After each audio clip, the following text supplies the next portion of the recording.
Feel better, brother. Feel better here.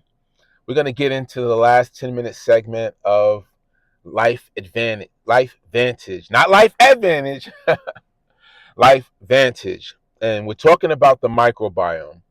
So let's go back to our conversation with Gemini, and I want to just talk about this tube that we now know as the gut brain, which contains the organs that we're very familiar with: the esophagus. Then it goes down into our stomach, which then feeds the food and liquid into our small intestines, which is very long, which then pushes it into our large intestines, which then allows us to exit the waste through our exit point known as the anus. So we have those organs that are all part of the gut brain, the microbiome.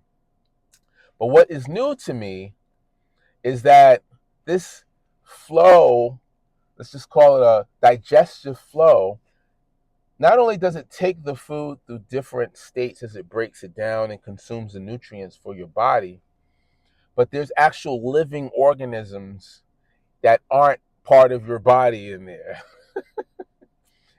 And those organisms fall into three different classifications.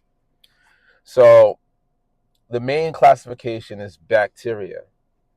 And this is the point that if you can see my screen that I'm sharing in this call, where it talks about the critical impact on health, it says this: when the axis is working well, you have good digestion and stable mood. We kind of covered that in the last segment.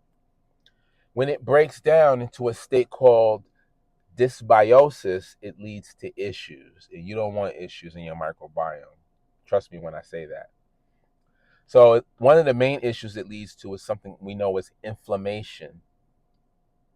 If bad bacteria takes over, this is where bacteria comes into play, they can damage the gut lining, the actual lining of the tube, often called leaky gut.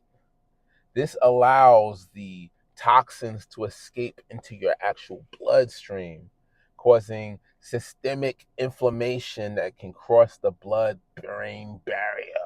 Oh, man. So this tube isn't supposed to be breached. This tube is supposed to have a lining that keeps all of that decaying matter in the lining so that it can be, the nutrients can be extracted properly, and then the waste can go out. And that waste has all kinds of things you don't even want to, let alone smell or touch. But you don't even want that waste, that bacteria, to be in your body. You want it to exit with the waste. So if you have a leaky gut because the bacteria that ate a hole in that tube, now that waste is just leaking into your bloodstream, causing all kinds of problems, main problem being inflammation. Now they're also saying this can affect mental health. There is now a recognized link between gut dysbiosis and conditions like anxiety, depression, and even brain fog. An inflamed gut often equals an inflamed brain. It's not me saying this, is AI saying this. So if you're leaking these toxins into your blood, the blood goes where? Through your whole body, especially to your brain, because that's how your brain gets oxygen. So now the blood has gone up to your brain and is carrying with it all of those toxins that slip through the barrier of the tube that should be sealed. That's kind of like if you had plumbing in your house connected to your toilet, and all of the nasty stuff that goes down the toilet was just leaking through the ceiling into your bedroom, right into the bed that you sleep on. You might have to be like, I can't even sleep on this bed. I got to get it professionally cleaned. I got to, get rid of this bed and get a new one. So it's kind of like that type of thing where, once that lining gets breached, it can affect your brain, and then you have what's considered an inflamed brain. And then the final part of this is oxidative stress. Any word with stress behind it is a bad thing for the body, let me tell you. But oxidative stress is considered an imbalanced microbiome. It's caused by an imbalanced microbiome producing higher levels of oxidative stress, which damages cells and mitochondria throughout the body. So we're not even just talking about the brain anymore. We're just talking about all the cells in the entire body is now under unnecessary stress. They're being damaged. And of course, if they're being damaged, that entire organ can fail. So, where does the product come into play here? Well, the product is addressing the entire microbiome. It's one product. Let's bring the product back up on the screen.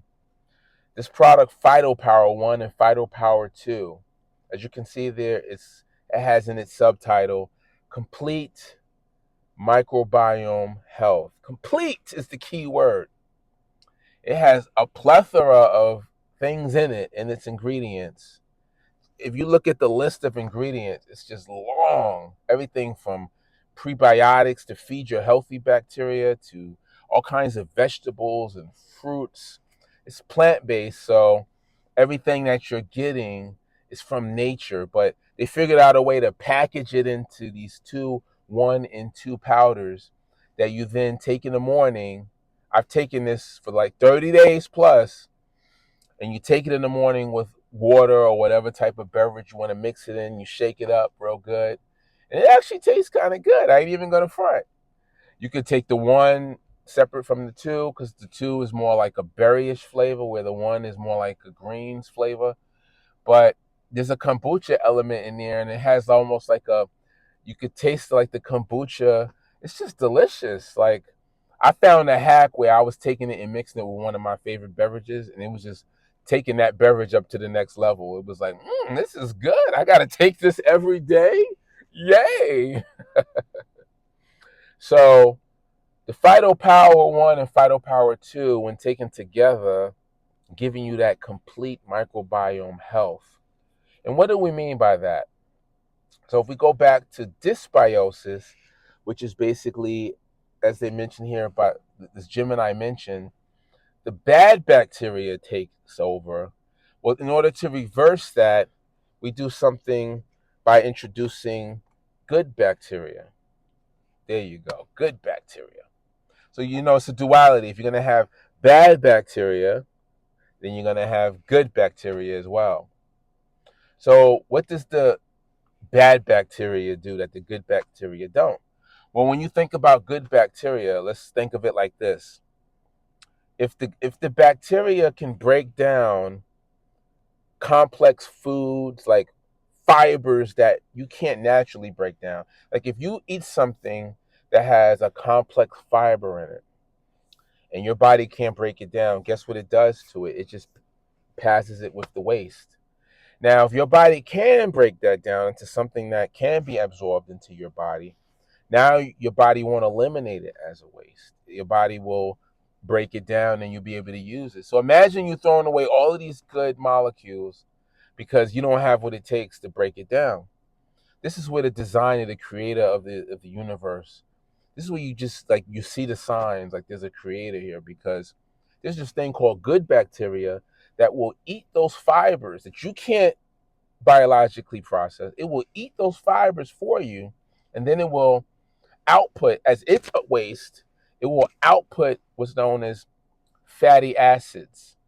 And these fatty acids are now the building blocks that your body can benefit from in order to do better things inside of the gut, brain, the microbiome that you're already in. So the good bacteria are helping break down a lot of those fibers that you eat every day that you normally wouldn't be able to break down. The bad bacteria are doing the opposite. They're eating like sugars and cake that you eat and other things that you might eat. And they're eating it and they're outputting things that your body does not want. Things that can even burn holes in your tube. So you don't want the bad bacteria, you want the good bacteria. And so what this microbiome product does is it restores the balance of increasing the good bacteria so that those good bacteria can populate and push out the bad bacteria as waste. And all you have left is just a healthy microbiome. All right, we hit the 10-minute mark. I hope you got that from Feel Better. I'm out of here. Peace and love.